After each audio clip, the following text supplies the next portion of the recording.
Shalom kekasih-kekasih Tuhan. Renungan pada hari ini berjudul Getah Pengampunan.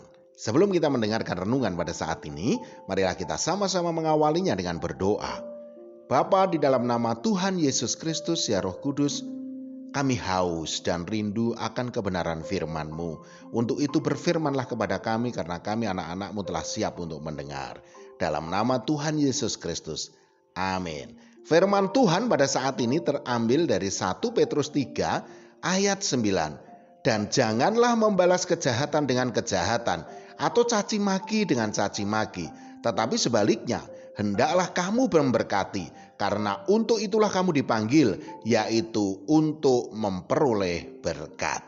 Kekasih-kekasih Tuhan, respon kebanyakan orang ketika disakiti, direndahkan, dipermalukan, dihina, difitnah, dianiaya, dan perbuatan tidak menyenangkan lainnya adalah memberontak di saat terluka, membalas, menghancurkan, dan mendendam. Tetapi anehnya saudaraku, anehnya Tuhan Yesus Kristus sebagai Tuhan kita malah mengajarkan kita sebagai anak-anaknya untuk memberkati orang-orang yang melukai kita. Dikatakan dalam Lukas 6 ayat 27 sampai dengan 28, tetapi kepada kamu yang mendengarkan aku berkata, kasihilah musuhmu, berbuatlah baik kepada orang yang membenci kamu, mintalah berkat bagi orang yang mengutuk kamu, berdoalah bagi orang yang mencaci kamu. Artinya, kalau kita mau mendengarkan Tuhan atau taat kepada Tuhan Yesus Kristus, kita harus bisa melepaskan pengampunan saudaraku, bukannya malah membalasnya atau bila perlu membalasnya dengan lebih menyakitkan dari yang telah mereka perbuat kepada kita. Tidak saudaraku, tidak. Kita tidak boleh membalas dengan menyakitinya, tetapi harus membalasnya dengan mendoakan yang baik buat mereka. Dan mulut kita pun harus bisa mengatakan, aku mengasihimu, aku mengampunimu. Matius 5 ayat 44 mengatakan, tetapi aku berkata kepadamu, kasihilah musuhmu dan berdoalah bagi mereka yang menganiaya kamu.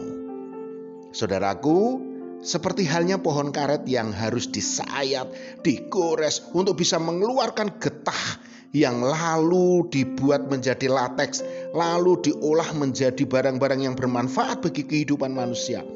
Demikian juga dengan kita saudaraku. Ketika kita itu disayat, digores, dilukai, mungkin memang akan menimbulkan luka yang menganga di hati kita. Bahkan air mata kita akan deras mengalir. Tetapi justru disitulah kita bisa mengeluarkan getah kasih dan getah kebaikan yang mempermuliakan nama Tuhan kita, Yesus Kristus. Roma 12 ayat 17 mengatakan, janganlah membalas kejahatan dengan kejahatan, lakukanlah apa yang baik bagi semua orang.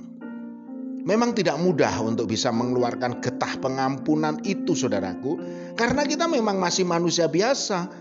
Mungkin di awal saat terluka pun kita juga akan berteriak kesakitan. Namun hanya pengampunan itulah yang menjadi obat untuk mengobati kebencian kita.